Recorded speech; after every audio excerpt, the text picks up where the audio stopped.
जय माता की मित्रों, मैं धनेश्वर महतो। देश में मूर्खों का शासन चल रहा है और इन मूर्खों को यह भी नहीं पता कि किस वस्तु की हम रेट बढ़ाएंगे, उस वस्तु के बाद देश के ऊपर, देश के नागरिक के ऊपर क्या असर पड़ेगा। इस बात का 1% का भी ज्ञान वर्तमान में सत्ताधारी, सत्ता में जो बैठे हुए हैं, उनके पास नहीं है। उसका मैं प्रमाण आपको दे रहा हूं। डीजल पेट्रोल एक ऐसी वस्तु है कि गरीब से गरीब, अमीर से अमीर आदमी उसका उपयोग करता है। मिडिल क्लास परिवार सबसे ज्यादा उपयोग करता है।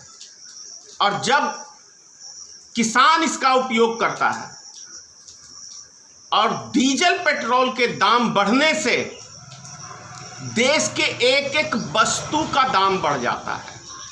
और बेतहाशा डीजल पेट्रोल के दाम बढ़ने से अभी वर्तमान स्थिति ये है कि देश में जो भी नौजवान या जो भी व्यक्ति टू व्हीलर, खास तौर से मोटरसाइकिल की सवारी करते थे, स्कूटी की सवारी करते थे, आज अभी के समय में 50% से ज़्यादा गाड़ियां लोगों के घर में हैं।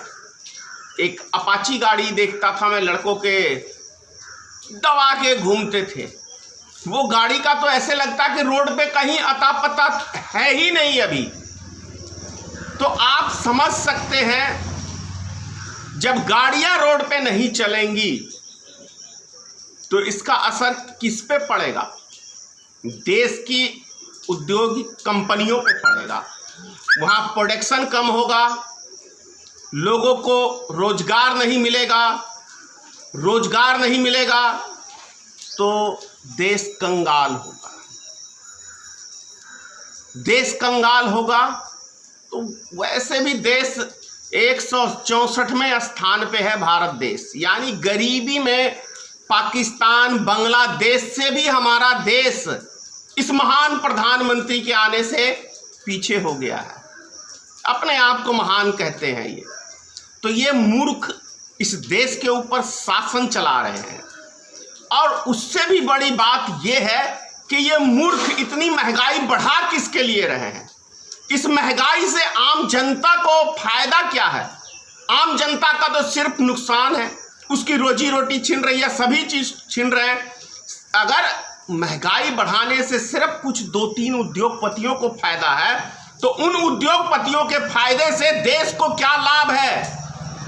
देश तो हमारा जीरो पे जा रहा है। जीरो शून्य से भी नीचे हो चुका है, ये तो आप सब जानते हैं। और जब शून्य से माइनस में देश चला गया है, तभी तो हमारे देश के मूर्ख प्रधानमंत्री देश की संपत्ति को एक एक नीलाम करे जा रहे हैं, नीलाम करे जा रहे हैं। कितने दिन नीलाम करके देश को चलाओगे?